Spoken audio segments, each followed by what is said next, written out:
Shalom, Assalamualaikum warahmatullahi wabarakatuh. Salam sejahtera untuk kita semua.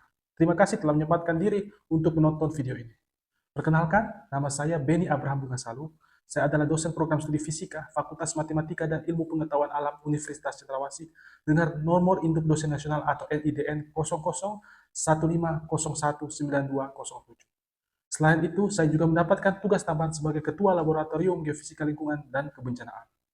Video ini merupakan bagian dari pernyataan diri dosen dalam unjuk kinerja Tridharma Perguruan Tinggi atau PDD UKTPT dalam bidang pengajaran sebagai salah satu syarat dalam mengikuti sertifikasi dosen tahun 2026. Dalam video ini akan menampilkan micro teaching. Salah satu mata kuliah yang saya ampu adalah mata kuliah Fisika Lingkungan. Pada mata kuliah Fisika Lingkungan ini menggunakan metode DIY atau Delivery, Interaction, dan Assessment. Mata kuliah pencemaran lingkungan merupakan mata kuliah wajib untuk mahasiswa semester 7 pada program studi fisika Universitas Cendrawasih. Mata kuliah ini memiliki kode mata kuliah F134343 dengan memiliki bobot 3 SKS. Tujuan dari mata kuliah fisika lingkungan adalah membahas prinsip-prinsip fisika yang berkaitan dengan lingkungan alam meliputi lingkungan makro, pertukaran energi, transport massa, dan momentum. Temperatur, kelembapan, udara, angin, transfer panas, radiasi, interaksi organisme dengan lingkungan, pencemaran lingkungan, pemantauan kualitas lingkungan, serta pemaparan fisika lingkungan dalam pengolahan sumber daya alam secara berkelanjutan. Pokok-pokok materi yang akan dibahas selama satu semester ini adalah pertama, konsep dasar fisika lingkungan, lingkungan makro dan pertukaran energi, temperatur lingkungan, kelembapan lingkungan, angin, dan turbulensi atmosfer, transport panas dan massa, dasar-dasar radiasi lingkungan, interaksi organisme dengan lingkungan, pencemaran udara, pencemaran air, pencemaran tanah, pencemaran kebisingan, pencemaran temar, pemantauan kualitas lingkungan, pengendalian pencemaran lingkungan, dan studi kasus lingkungan Papua. Adapun capaian lulusan atau CPL Prodi yang dibebankan pada mata kuliah ini adalah pertama CKU 5, yaitu mampu menerapkan pengetahuan pada bidang keahliannya yang ramah terhadap lingkungan, alam sehingga dapat terjadi perkembangan IPEX yang selalu menjaga kelestarian alam di tanah Papua. Kemudian CKU 6, yaitu mampu mengambil keputusan secara tepat dalam penyelesaian permasalahan dalam bidang kajian keahliannya. Selanjutnya CKK 2, yaitu mampu memanfaatkan sumber daya alam dan lingkungan dalam pengembangan ilmu fisika dan terapannya. Dan terakhir CKK 5, mampu mengaji sumber daya alam tanah Papua sesuai dengan bidang keahliannya sehingga didapatkan informasi yang lengkap mengenai sumber daya alam tersebut yang tujuan akhirnya adalah untuk kesejahteraan rakyat yang ada di tanah Papua. Dengan capaian pembelajaran mata kuliah fisika lingkungan ini adalah satu, mampu menjelaskan konsep dasar lingkungan fisik, pertukaran energi, transport massa, dan momentum dalam sistem lingkungan. Kemudian mampu menganalisis parameter fisik lingkungan meliputi temperatur, kelembapan angin, dan transfer panas. Selanjutnya, mampu menjelaskan prinsip radiasi interaksi organisme dengan lingkungan berdasarkan prinsip fisika. Kemudian, mampu menganalisis sumber proses, dampak, pemantauan, dan pengendalian pencemaran lingkungan menggunakan pendekatan fisika. Dan yang terakhir, mampu menerapkan konsep fisika lingkungan dan menyelesaikan permasalahan lingkungan di Papua secara ilmiah dan berkelanjutan. Sumber pustaka utama pada mata kuliah fisika lingkungan adalah buku fisika lingkungan yang ditulis oleh Rahmat Firman Septianto pada tahun 2004. Selain itu, proses pembelajaran juga didukung oleh berbagai artikel ilmiah yang diterbitkan pada jurnal berreputasi nasional maupun internasional untuk memperkaya wawasan dan pemahaman mahasiswa terhadap perkembangan ilmu pengetahuan di bidang fisika lingkungan. Mahasiswa dapat mengambil mata kuliah ini setelah dinyatakan lulus pada mata kuliah pengantar sebagai mata kuliah persyarat. Untuk bobot penilaian mata kuliah fisika lingkungan terdiri atas aktivitas partisipatif berbasis case-based method sebesar 50%. Tugas sebesar 10%, kuis sebesar 5%, ujian tengah semester atau UTS sebesar 15%, dan ujian akhir UAS sebesar 20% dengan total keseluruhan adalah 100%. Media pembelajaran yang digunakan dalam mata kuliah fisika lingkungan ini meliputi perkuliahan tatap muka di dalam kelas, serta pembelajaran daring melalui Zoom Meeting. Proses pembelajaran pada mata kuliah fisika lingkungan dilaksanakan melalui berbagai metode, antara lain ceramah aktif, tanya jawab, diskusi kelompok, kuis, studi kasus, serta penugasan individu dan kelompok guna meningkatkan pemahaman konseptual, kemampuan berpikir kritis, dan keterampilan pemecahan masalah mahasiswa. Pelaksanaan pembelajaran mata kuliah fisika lingkungan ini berlangsung selama 16 minggu. Pada minggu pertama hingga minggu ke-7, kegiatan pembelajaran meliputi penyampaian materi, diskusi, penugasan, dan kuis. Minggu ke-8 digunakan untuk pelaksanaan ujian tengah semester atau UTS. Selanjutnya, minggu ke-9 hingga 15 dilaksanakan kegiatan pembelajaran berupa penyampaian materi, diskusi, dan penugasan. Pada minggu ke-16 dilaksanakan ujian akhir atau UAS sebagai evaluasi akhir capaian pembelajaran mahasiswa. Demikian informasi yang dapat saya sampaikan terkait mata kuliah Fisika Lingkungan untuk mahasiswa program studi Fisika Universitas Cendrawasih. Berikutnya merupakan cuplikan dari proses pembelajaran yang saya laksanakan secara tatap muka di ruang kelas pada pertemuan 12 yang membahas mengenai pencemaran lingkungan. Di mana di dalam pertemuan tersebut ada penjelasan materi, tanya jawab terhadap mahasiswa, kuis menggunakan aplikasi Wordwall, dan tugas. Selamat pagi semuanya, terima kasih telah datang pada pagi hari ini. Kita akan memulai perkuliahan kita pada pagi hari ini. Sebelum kita memulai perkuliahan kita pada pagi hari ini, alangkah baiknya kita akan berdoa menurut keyakinan dan kita masing-masing. Mari kita berdoa.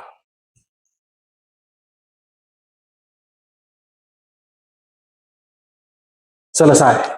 Oke, kita akan lanjut materi kita pada pagi hari ini. Kita akan mempelajari mengenai pencemaran air. Nah, jadi sebelum saya melanjutkan perkuliahan kita, mungkin ada yang tahu minggu lalu kita akan pelajari mengenai pencemaran udara. Ada yang masih ingat mengenai pencemaran udara? Masih. Oh ya, coba mungkin Dian bisa jelaskan.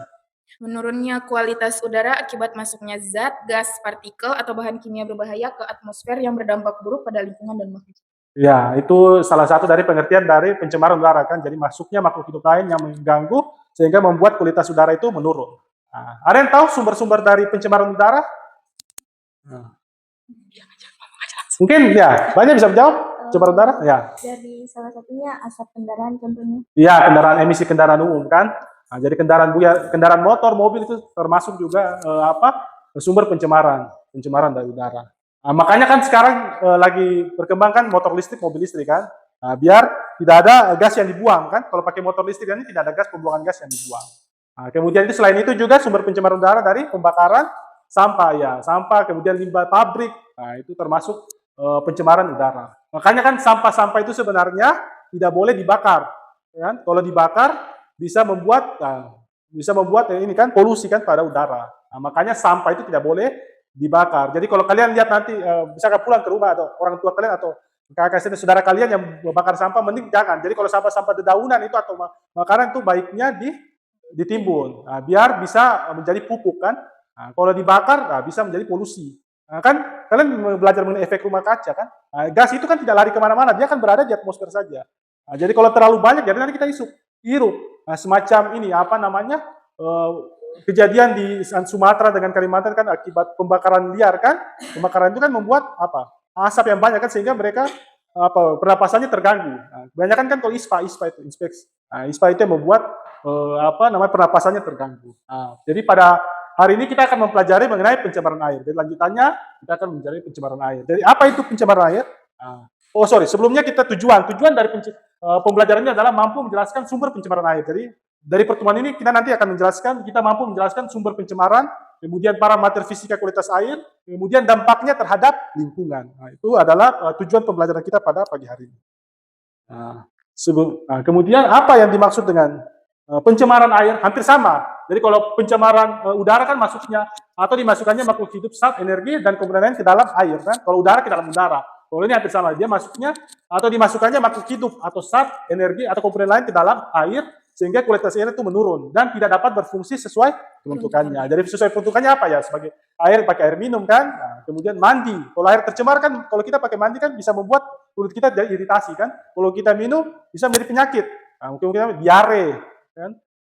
Nah, itu adalah penjelasan dari pencemaran air. Nah, kemudian ciri-ciri dari pencemaran air. Nah, apa sih ciri-ciri dari pencemaran air? Pertama, airnya berubah warna. Nah, kalau airnya berubah warna, air yang kelihatan bagus kan air yang bening kan. Nah, kalau berubah warna keruh kan berarti air itu tercemar, ya kan. Kemudian berbau tidak sedap. Nah, berbau sedap. Kan tidak mungkin lah kalian minum air atau kalian minum aqua, dia punya airnya bau kan tidak mungkin minum kan, karena takut nanti diare kan, pasti kalian buang. Jadi air yang tercemar itu pertama air yang warnanya sudah berubah warna dan berwarna menjadi keruh atau berbau dan tidak sedap. Kemudian mengandung limbah. Nah, mengandung limbah, bahan kimia atau sampah. Mungkin yang kita bisa lihat kan dia mengandung sampah kan. Semacam contoh ini yang terjadi di Kali Acai kan. Nah, banyak sekali sampah-sampah botol plastik yang sana kan ada di Kali Acai. Kemudian menyebabkan kematian ikan atau organisme lainnya. Kalau mungkin di Kali Acai belum sampai ini kan, belum sampai kematian ikan kan. Cuma banyak sih sampah-sampah botol plastik yang ada di sungai tersebut. Kemudian tidak layak digunakan untuk minum, tersemangat tidak layak. Jadi ciri-cirinya itu tidak layak untuk mandi, minum dan irigasi. Gitu, tidak mungkin. Selanjutnya sumber-sumber dari pencemaran air tersebut. Pencemaran sumbernya pertama dari limbah rumah tangga. Limbah rumah tangga, kalian tahu apa saja limbah rumah tangga? Ya, deterjen. Selain deterjen, sabun mandi kita kan? Sabun mandi kita. Kemudian sampah plastik yang kalian biasa buang. Biasanya kan kalau kalian yang sering kita buang kan permen-permen dah. Kalau kita makan tuh biasa itu. Kemudian kalau ini sampo-sampo yang sasetan itu, biasa kalau kita selesai pakai kan langsung kita buang ke got kan. Itu kebanyakan. Ini kebanyakan yang ada di Kalia Chai.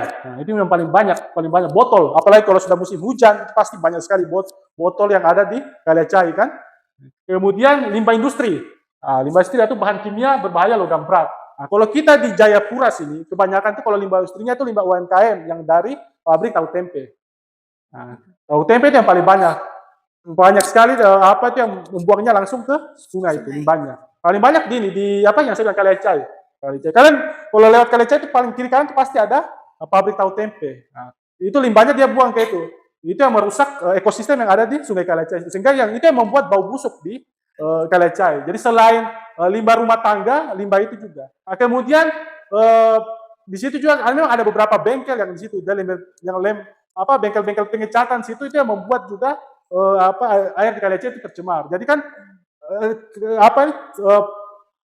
mobil-mobil itu kan kalau pengecatan dia pakai krom kan. Tujuannya krom apa? Biar tidak terjadi pengkaratan cepat kan. Makanya harus dilapisi krom. Itu yang bekas-bekas krom itu yang masuk ke dalam sungai tersebut, Kalia Chai tersebut. Itu. Kemudian kalau tumpahan minyak di laut kita jarang kita temui. Itu biasa di daerah industri-industri, misalnya oil and gas itu kebanyakan. Kemudian kegiatan pertambangan. Kegiatan pertambangan yang menghasilkan limbah itu yang di buper. Penambangan tambang ilegal, tambang emas ilegal yang di buper itu. Sehingga kalian lihat itu yang di jembatan 2 kan airnya kalian lihat mulai musim kemarau kan musim hujan kan tetap airnya keruh-keruh begitu kan. Itu bekas dari buper situ. Jadi mereka itu sudah pernah diteliti bahwa air di situ ada beberapa mengandung merkuri. Merkuri itu untuk emas biar membersihkan emas dari kotoran. Makanya mereka pakai merkuri. Merkuri itu mereka bukan simpan lagi, mereka buang ke aliran sungai sehingga sungai yang ada di jembatan 2 itu tercemar. Itu sudah ada beberapa penelitian yang menyebutkan bahwa itu ada beberapa kandungan merkuri yang ada di sungai tersebut. Gitu. Selanjutnya dampak dari pencemaran. Tadi kalau air yang kita minum bisa membuat kita diare kan, iritasi. Kemudian menyebut penyakit diare, kolera. Kemudian merusak ekosistem perairan. Di Kalia Chai itu kan memang dia sudah merusak. Itu yang kita sayangkan kan dari sungai Kalia Chai itu kan muaranya ke laut kan. Itu yang ditakutkan dia mencemari laut di situ, Teluk Yotefa situ. Di mana di Teluk Yotefa kan banyak yang tinggal kan, masyarakat dari suku Hamadi situ yang tinggal kan. Itu baru masyarakat situ lagi mencari ikan di daerah situ. Itu yang ditakutkan. Gitu. Yang ditakutkan Kalia Chai tersebut mencemari itu sehingga mungkin sampai saat ini belum ada hewan yang mati, ikan-ikan yang mati, tetapi suatu saat itu pasti akan karena kan pertumbuhan manusia di kota Abepura kan semakin bertambah kan. Kebanyakan di kota Abepura kan aliran limbahnya kan semua ke arah Kalia Chai kan, mulai dari AB. Kota Raja itu kan semua lari ke arah Kalia Chai. Kemudian ada rumah sakit AB. Kita tidak tahu rumah sakit AB ini dia hasil limbahnya dari rumah sakit dia alirkan lewat Kalia Chai atau tidak. Tapi kalau dia punya limbah rumah tangganya, limbah mandinya pasti dari Kalia Chai. Begitu. Kemudian merusak ekosistem perairan. Kemudian mengurangi ketersediaan air bersih. Makanya kan kalian lihat kan di Kalia Chai situ orang-orang yang tinggal di situ kan kebanyakan kalau untuk minumnya mereka beli air dari luar. Untuk mandinya saja pun saya pernah ke sana itu kalau air sumurnya masih berbau. Begitu. Makanya mereka itu mungkin kalau mandi masih bisa. Tetapi kalau mereka untuk air minum sehari-hari, itu mereka biasa beli. Gitu. Kemudian menurunkan hasil perikanan, jadi dampaknya menurun hasil perikanan. Kan kalau di Kalia Chai kan tidak ada kan, orang mencari ikan kan. Kayaknya cari belut aja ya yang ada ya. Kalau ikan tidak ada, gitu untuk cari ikan. Itu dampak-dampaknya. Jadi kalau yang dampak langsung kepada kita manusia, yaitu diare. Kalau kita misalkan kan, kemudian kolera. Itu penyakit kulit kolera. Kemudian merusak ekosistem. Ini contohnya ekosistem. Dia merusak ini. Ini contohnya. Kemudian mengurangi ketersediaan air bersih. Nah, itu yang dampaknya langsung terhadap manusia. Begitu. Kemudian menurun hasil pertanian dan perkebunan. Nah, itu adalah dampak dari pencemaran air. Nah, kemudian ada namanya baku mutu. Nah, baku mutu atau namanya standar. Jadi standar kualitas air. Jadi standar dan kualitas air adalah ukuran atau batasan kadar unsur, zat, energi, atau komponen yang terdapat atau harus ada dalam air yang ditetapkan untuk menjamin bahwa kualitas air itu sesuai dengan peruntukannya. Jadi harus ada standar. Jadi air itu punya standar. Jadi kalau kita mau minum, itu harus punya standar. Tidak boleh lebih, kalau kurang dari situ atau lebih dari situ kan membuat penyakit buat kita kan. Nah, jadi dia perlu ada standar. Jadi parameter kualitas air dibagi menjadi 3. Ada parameter fisika, kimia, dan biologi. Nah, untuk parameter fisika itu menggambarkan kondisi air secara langsung dan berhubungan dengan kenyamanan serta karakteristik air. Jadi kalau untuk parameter fisika ada suhu. Suhu itu menunjukkan kondisi termal air. Kemudian ada warna, mengindikasikan adanya bahan organik. Nah, jadi kalau ada warnanya situ sudah berubah, berarti kan itu terjadi, mungkin ada bahan organik, ada logam, atau ada zat pencemar lainnya. Kemudian bau. Nah, kalau bau menunjukkan ada pencemaran kan, pencemaran organik. Rasa. Nah, kalau rasa itu untuk menentukan kelayakan air untuk dikonsumsi. Kemudian ada kekeruhan atau turbidity. Menunjukkan partikel yang tersuspensi. Nah, ini TDS dan TSS hampir sama. Jadi TSS itu total suspensi solid. Jadi kalau TDS total disolvent solid. Jadi untuk mengukur jumlah padatan. Jadi satu untuk mengukur jumlah padatan yang melayang, satu yang terlarut. Jadi ada yang melayang, ada yang terlarut. Hampir sama dengan kekeruhan. Jadi dia mengukur sedimen yang ada di dalam air tersebut. Begitu. Kemudian ada namanya DHL atau daya hantar listrik. Untuk menunjukkan kemampuan air untuk mengalirkan listrik akibat ion yang terlarut. Kemudian salinitas, kadar garam kan salinitas. Jadi DHL dan salinitasnya hampir sama. Jadi kalau DHL kan untuk mengukur arus listrik akibat ion yang terlarut kan. Jadi kita di situ bisa lihat.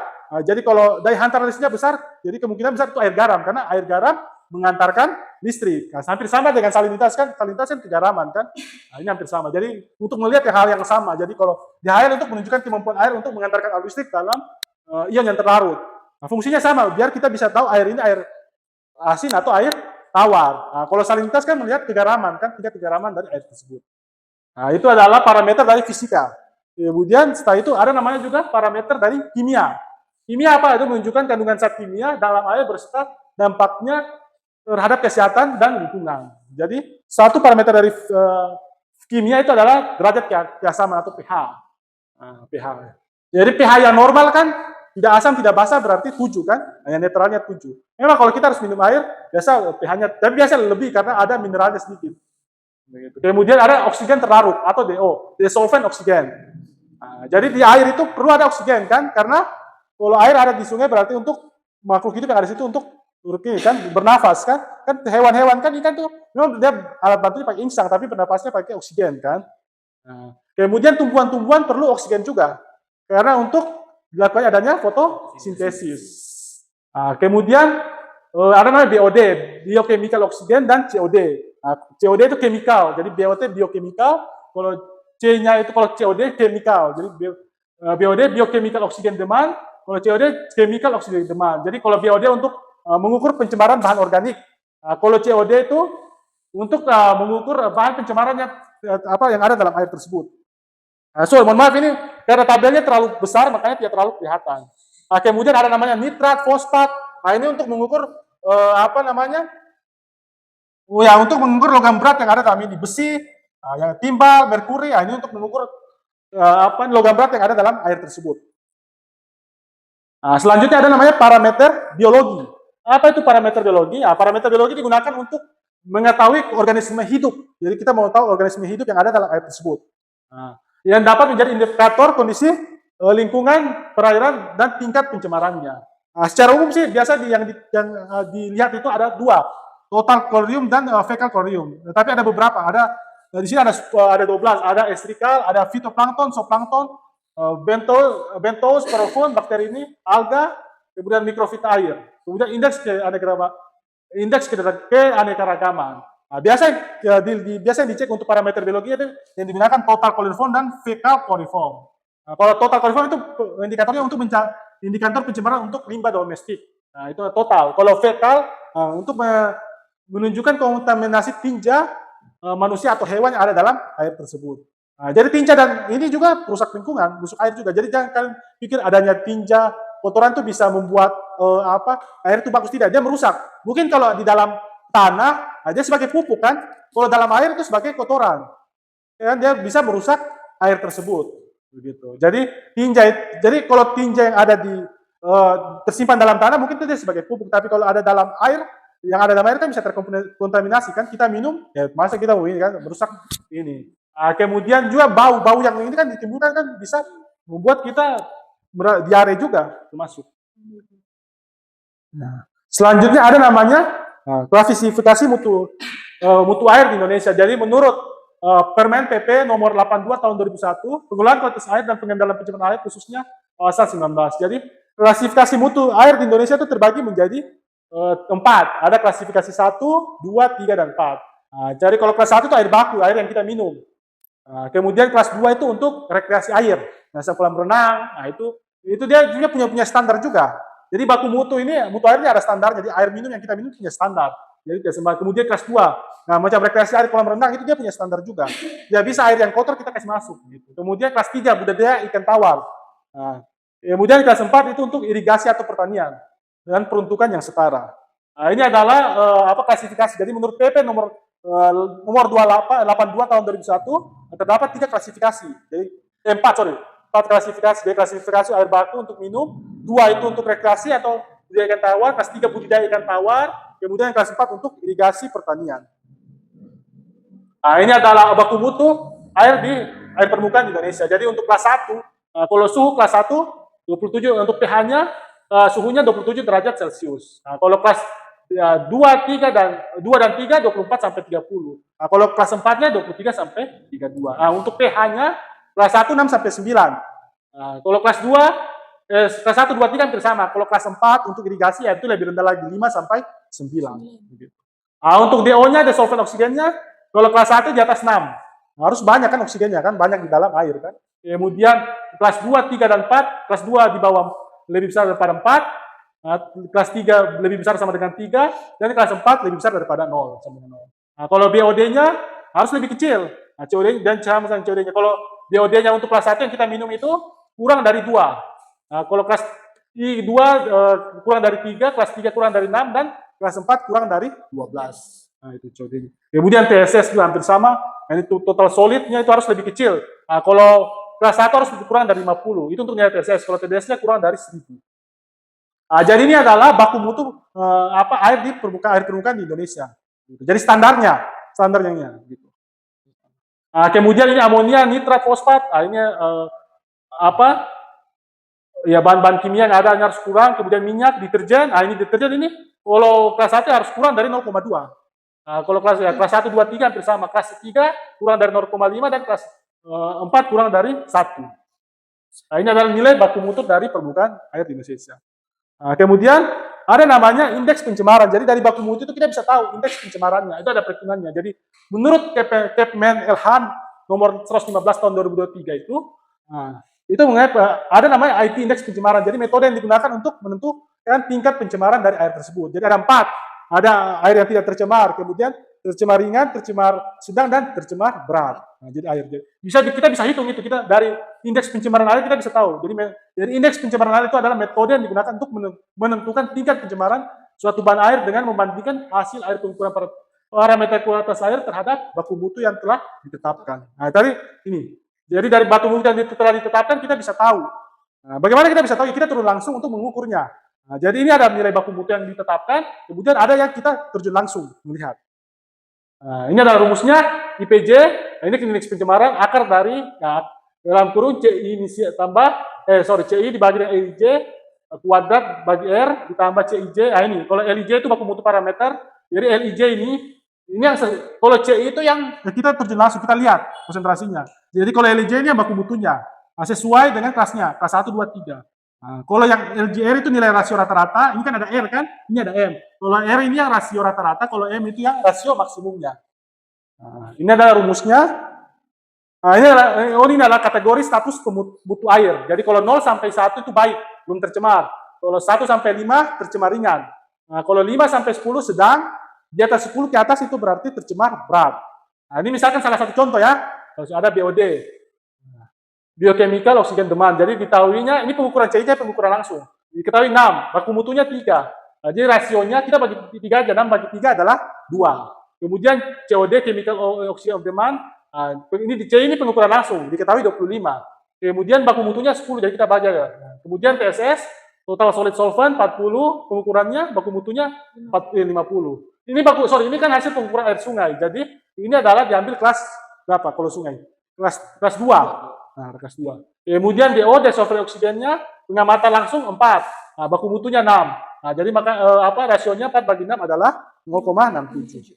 Nah, kemudian kita tambahkanlah tadi nilai rata-ratanya. 2 tambah 2,5 tambah 0,6, 0,8 ditambah 0,7 dibagi 4. Kan tadi 4 parameter yang kita lihat kan? Hasilnya 1,49. Nah, kemudian itu kan yang kita lihat R. Kalau yang maksimalnya tadi adalah 5, kan 2,5 rasio yang tertinggi. Tertinggi dari sini kan 2,5. Nah, setelah itu ya kita pakai rumus EPJ sama dengan akar dari ini CI bagi LIJR 1,49 ditambah dengan CI dibagi LIJ maksimum adalah 2,5 kuadrat dibagi dengan 2. Nah, sama dengan akar dari 2,22 tambah 6,25 bagi 2 adalah akar dari 4,24 sama dengan 2,06. Nah, makanya nilainya 2. Jadi 2,6 termasuk dari kategori tercemar ringan. Nah, kan sini ketahui kan? Kalau 1 sampai 5 berarti dia tercemar ringan. Nah, kemudian yang saya mau kasih tahu untuk parameter ini ini kan sini kan banyak parameter kan, parameter baku mutu. Jadi untuk menentukan IP-nya tercemar tidak tercemar ringan itu kita butuh ya minimal 2 parameter. Kalau 1 tidak bisa. Kalau 2 parameter kita bisa tahu dia itu tercemar ringan atau tercemar berat. Kan sini kan banyak parameternya kan. Nah, tetapi yang di soal sini diketahui cuma 4 saja. Jadi 4 masih bisa. Tapi minimal dari parameter yang kita bisa tahu dia tercemar atau tidak tercemar 2. Kalau 1 kita tidak bisa tahu. Jadi kita perlu ya paling minimal 2. Kalau sini kan soalnya adalah 4 kan. Jadi kita bisa tahu dia tercemar. Nah, itu. Oke, ada yang ingin bertanya dari sini? Atau sudah paham? Paham ya? Sudah. Oke. Baik, itu adalah indeks pencemaran. Oke, selanjutnya kalau tidak ada yang bertanya, mungkin sebelum kita kuis dulu ya. Nah, mungkin kalian bisa scan barcode ini. Saya pakai ya seperti minggu-minggu lalu lah. Kita pakai Wordwall kan? Saya pakai Wordwall untuk kuis ini. Nanti kalian bisa kerjakan ini sebagai nilai kuis kalian.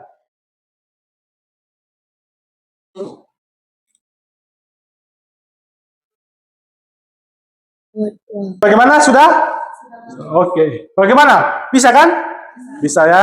Oke, terakhir dari saya ada tugas. Jadi nanti kalian tolong cari 5 artikel ya. Tolong cari 5 artikel yang bereputasi mengenai pencemaran lingkungan. Pencemaran air khususnya di Pulau Papua. Tapi lebih bagus kalian dapat mungkin kalau ada yang di Kota Jayapura kan. Nah, nanti kalian cari kemudian kalian ringkas poin-poin pentingnya. Gitu ya. Paham? Paham? Oke, mungkin ada yang bertanya sebelum saya tutup pertemuan pada pagi hari ini? Cukup? Oke, terima kasih atas pertemuan pada pagi hari ini. Jadi nanti kita akan lanjut pertemuan berikutnya untuk minggu depan pada hari dan jam yang sesuai jadwal ya. Oke, sebelum kita mengakhirinya, tadi kita sudah buka dengan doa. Nah, selesai pun kita akan tutup dengan doa. Sesuai kepercayaan dan keyakinan masing-masing. Mari kita berdoa.